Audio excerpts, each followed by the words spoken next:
What about in Guatemala? What happened there? Well, Guatemala for me was an important experience because the conflict in Guatemala was terrible. 36 years of civil war, 1,000,000 people internally displaced, 100,000 people murdered, mostly by the state. So it was really an extreme situation of a society that wasn't just arguing, but which was tearing itself apart. It was civil war. It was civil war, but brutal civil war and long civil war and large civil war.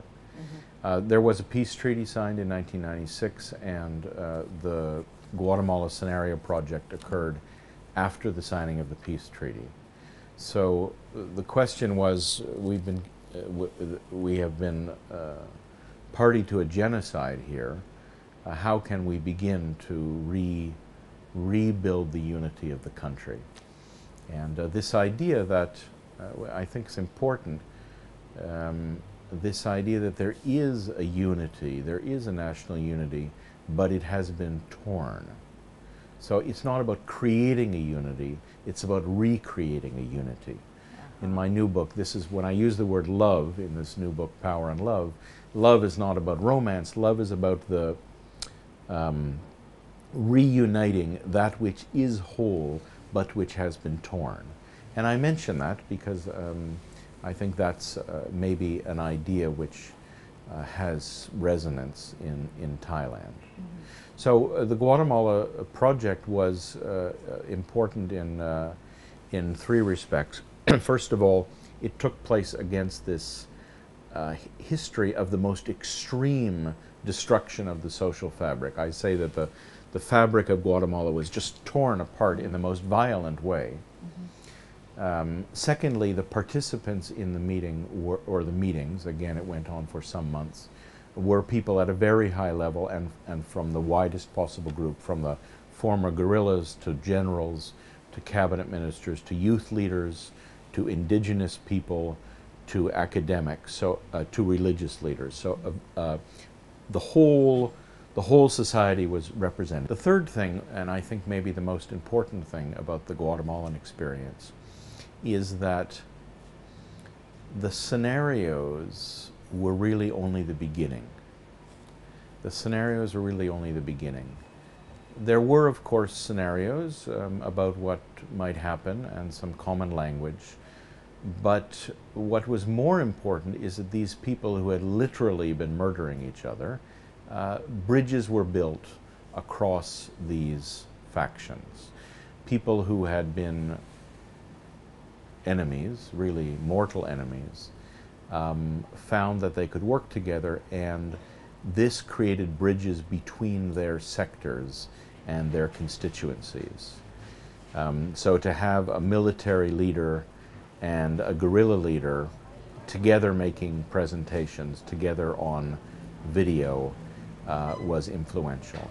And what happened is that with those shared maps and also those relationships, the team went on to launch many, many initiatives, not as a team, not as a big committee, not as a new political party, but if you look at what those people did in the years that followed the scenario exercise, they were influential in the Truth and Reconciliation Commission, in anti-poverty programs, in tax reform, in education reform, in local efforts, etc. So the scenario stories and the scenario team relationships enabled many, many other things to begin. And I think that's the head of the United Nations in Guatemala said, if you want to understand the impact of the scenario project, look at the seeds it planted.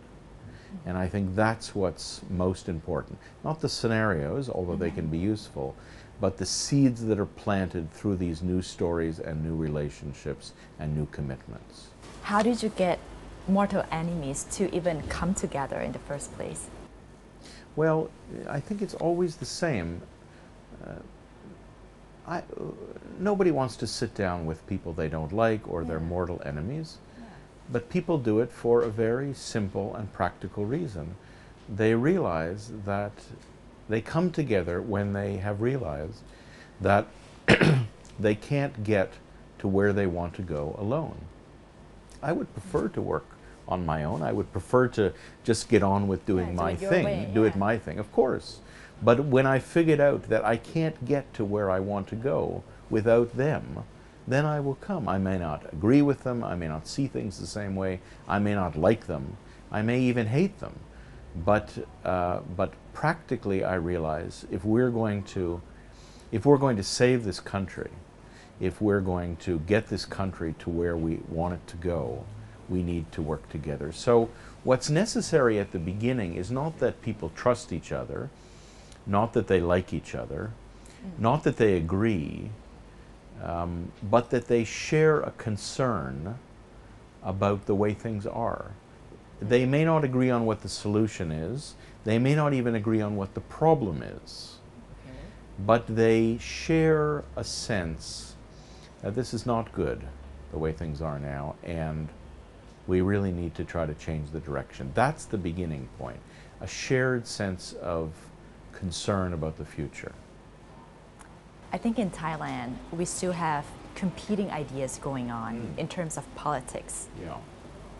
How can we apply your scenario thinking to Thailand? Of course, the Thai situation is unique, and at the same time, the Thai situation is not unique. Both statements are true at the same time. I don't see anything. Of course, there are many specifics about the Thai situation, but the fact that you have different groups with different ideologies who don't agree and who shout at each other and even have violent confrontation, I don't find unusual at all. This doesn't strike me as particular or meaning that nothing can be done. I've met in these past 4 days about 100 Thai leaders individually and in small groups, and I had a sense, the sense I came away with was that of course very different understandings of the problem, very different ideas about the solution, but at the same time a shared worry about the future. Nobody said, well, basically it's fine, don't worry, it's going to go okay. Really a shared, not just worry, but you could even say anxiety about the future, something deeper than simply a worry. And I think that might be enough to bring people together. Understanding that they will disagree. Of course, if they didn't disagree, we wouldn't need to do it. But I think maybe you find the disagreement more extraordinary than it would be seen elsewhere. We are divided politically. Do you think that is a much more complex issue to solve than, say, being divided by racial problems like in South Africa or separatist movements? No, I don't see it that way at all. Situations always look simpler from the outside. So people look at South Africa and they say, oh, it was just black versus white. It's much more complicated than that. Huge political divisions, including between establishment groups and between opposition groups. Huge political complexity. So no, I think that's an error, that situations always look simpler from outside. I don't find the political complexity extraordinary or particularly daunting. And now, don't get me wrong, I'm not saying there are any easy answers. This work is simple, but it's certainly not easy. And there's certainly no magic bullet, and I'm not presenting this scenario work as any kind of magic trick. But I haven't seen anything in the political context which suggests that this kind of scenario dialogue is impossible.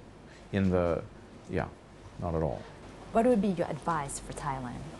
Well, I didn't really come here to give advice.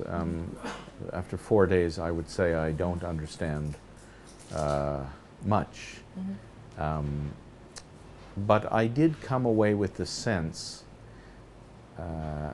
that there are many or several excellent initiatives already underway, including but not limited to the various commissions that the government has sponsored and which have, as far as I can tell, outstanding leadership and outstanding membership and outstanding processes. So there are existing things underway as well as lots of citizen activities and other activities. I did come away with the sense that it might be useful to set up some additional spaces, if you will, spaces not organized by the government, organized by civil society, where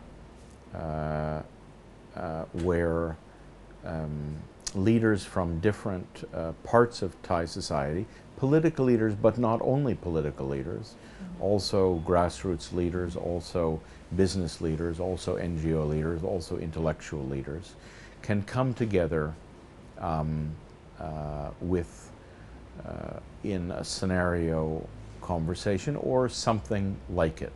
And I'm using the word space very deliberately because I think what most people underestimate is the space, the quality of the space determines the quality of the outcome. And so to have a space, I'm using the word a physical space, a political space, a psychosocial space, which is safe, which is neutral, which is private, where people can say what they think and, even more important, listen to what others think and see what common ground they can discover about what's going on here and what might go on here and what should we do about it. Listening.